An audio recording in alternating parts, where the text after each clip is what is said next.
Hello everyone, my name is Roy and welcome to the second part in this series on creating a GraphQL API for a Firebase real-time database. In the previous video, we already set up a connection between StepZen and Firebase to create a GraphQL schema that you can use to get customer information from a Firebase real-time database. So if you didn't follow the previous video, make sure to look it up.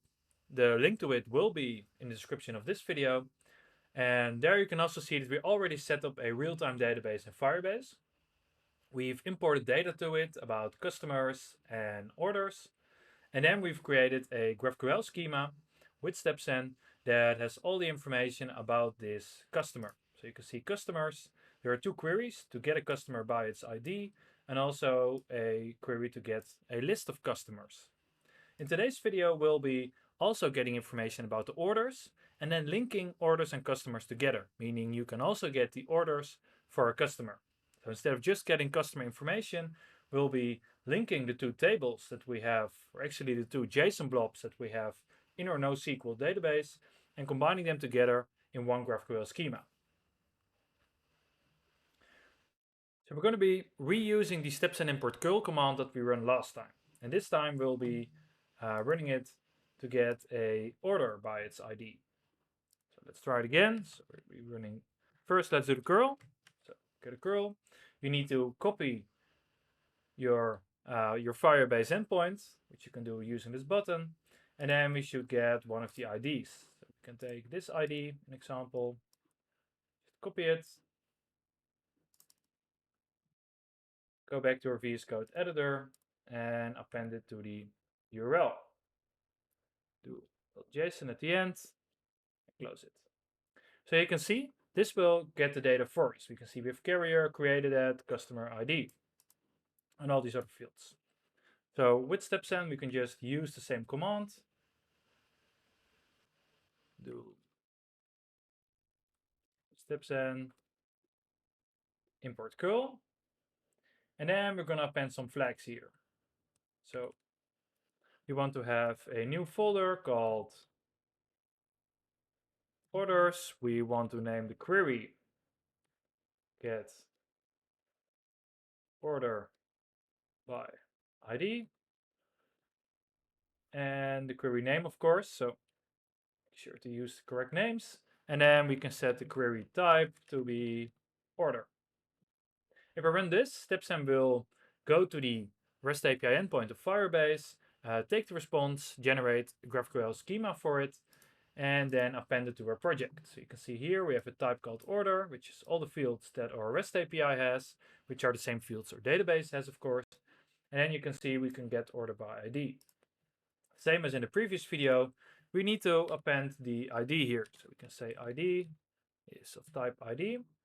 And then this one that was hard-coded is something we don't need, of course. We're going to replace it with a variable. Just save it. In our index file, you can see this new file is also here. So we have two GraphQL schemas, or actually two files that are defining parts of a GraphQL schema inside this project. And the only thing I need to redeploy these new schemas is run StepZen start. This will take both schemas that are defined in this .graphql file and deploy them to the cloud. And then StepZen will give me back a endpoint, which is either a public endpoint if you didn't create a StepZen account, or it will be a local host and a production endpoint if you did create a StepZen account. We'll be taking this URL. It is the same as we had for the previous video. We go in here, it loads my GraphQL schema. You can see we have the queries we had previous time: get customer by ID, get customers. Just to validate, this still works. But this time we can also get a order. So you can run get order. Oh, wait, let me try to get order by ID. Too many things happening. Here we need to append an ID, and then we can get fields like carrier, shipping cost, Critify, and also the customer ID, which we'll be using to link the two tables. If we run this, nothing will happen because we didn't supply an ID. So let me go back to my Firebase Realtime database, copy an ID of an order, and add it in here. So this will get the order from a database. You can see we have carrier shipping cost. We can also get the tracking ID, an example. But the only thing we really need right now is to get the customer, because we want to make a connection between the customer and the actual data we have in order, because we have an order now, but we also want to know which customer placed this order. If I would be going back to my get order here, what I can do actually here is connect the customer data. So I can say I want a field called customer that has the return type of customer, which is all the types that we generated in the previous video. And then we're going to use something called @materializer, which is a custom directive we created at StepZen to make connections between data sources. So this can be to REST API endpoints, as we're doing today, which translate to two different tables in a Firebase real-time database. It can also be two completely separate databases or a database and a REST API. All the combinations are actually possible. So if we're using @materializer, we need to define a query. So we have a query to get a customer by ID, which returns type customer. Same as we have here, we have return type customer. So we have a query called get customer. It takes an argument called ID. And to this argument, we want to pass the value of the field customer ID that we have for orders. So if I save this, StepZen will take the new schema and redeploy it to the cloud for us.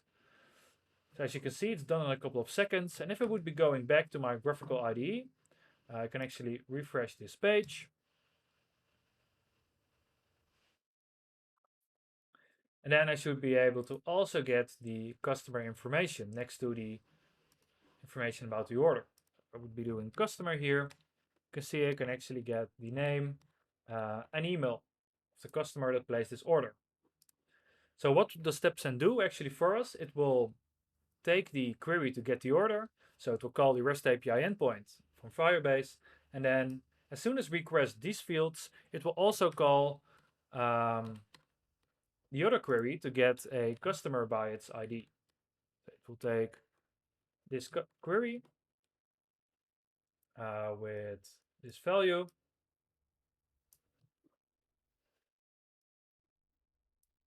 And then get the name and email for us. So this is something that we can easily do then by using the materializer. So for you as a consumer of this API, it's way easier to connect data. And also there's many things that are happening under the hood. In example, we make sure to cache the results so you get an optimal performance. And we're also able to actually configure how we are caching things.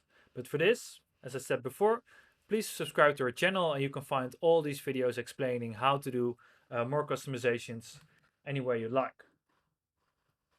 So this can be easily saved.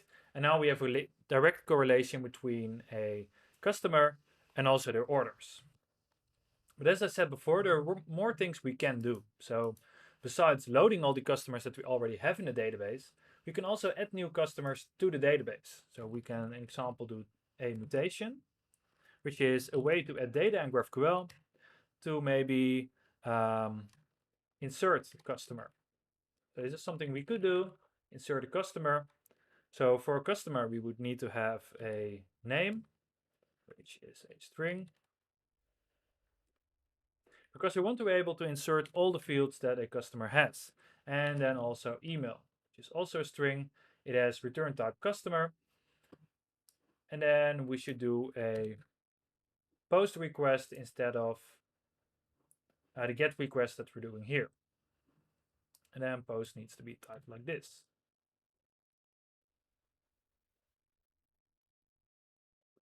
And then there's one other thing we need to define. We need to add a post body. So this is our post body, which will look something like this. Oh. Yes, thank you, GitHub Copilot, for helping me with these variables. So this is what a post body will look like. And then we need to define, we'll be using this setter to actually get the argument, the query parameter that we have above, so name and email. and then use this get syntax to paste them in like this. So this is our post body. So as soon as you call this mutation, it will take the query parameters that you added, so name and email. It will send a post request to our Firebase Realtime database that we have defined here. And then it will also append this post body, meaning this is the data that we are sending to the database. Be pressing save. StepZen again will take this updated schema and deploy it to the cloud. Be going back. Again, let's refresh the page because GraphQL doesn't refresh in the background as soon as you make a change.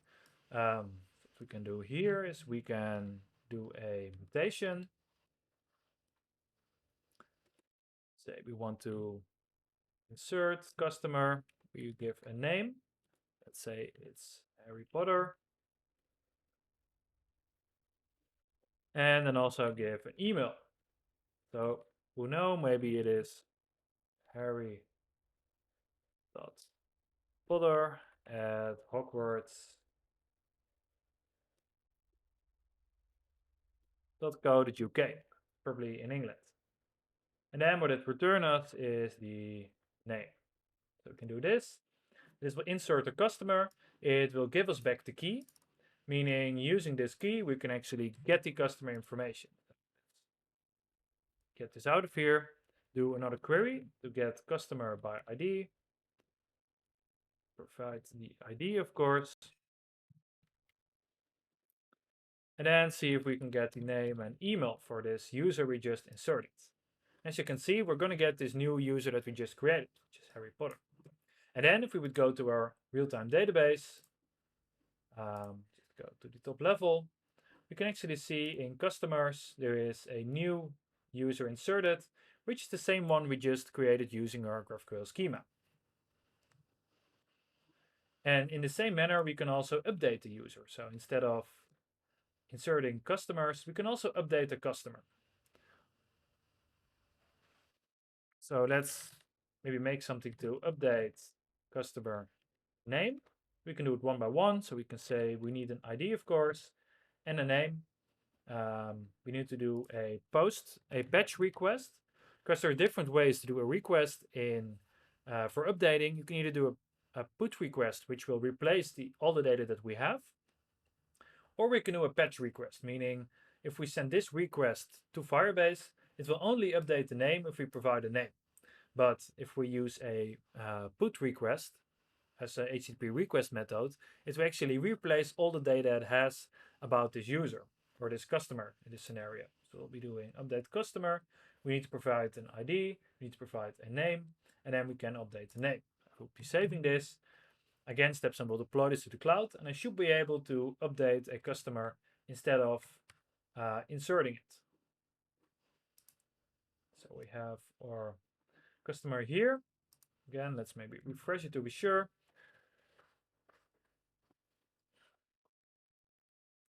So we have a customer named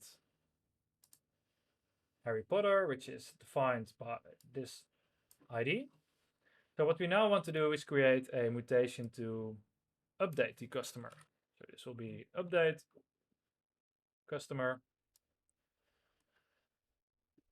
Update customer, we need to append an ID. Let's say this one. And then we are not going to do the email, we're just going to do the name. So update customer, we get an error because we want to do update customer name, of course. And then get customer, we can get rid of it. And then you can see we're going to be updating the customer name to Harry Potter, but maybe just update it to Harry Potter Jr. to get his son. So we're going to send this. It will return us the updated name. So this value is something you can maybe use as feedback for the user. And then we'll be copying this out, and we're going to get this customer again. And now you can see we have the updated name. And the same is what you could do for an email. So you can also update the email of this user and use it directly inside your GraphQL schema. And of course, there's much more you can do with Firebase. As I said before, the most important part is that we also turn on authentication at some point. But this means that we also need to create a front-end project. And this is something we'll be doing in a separate video. So make sure to subscribe to our channel, so you will be updated as soon as a new video drops. On this channel you can find all the cool information to get started with StepZen and build a GraphQL schema declaratively. So subscribe to our channel, and I hope to see you again at the next video.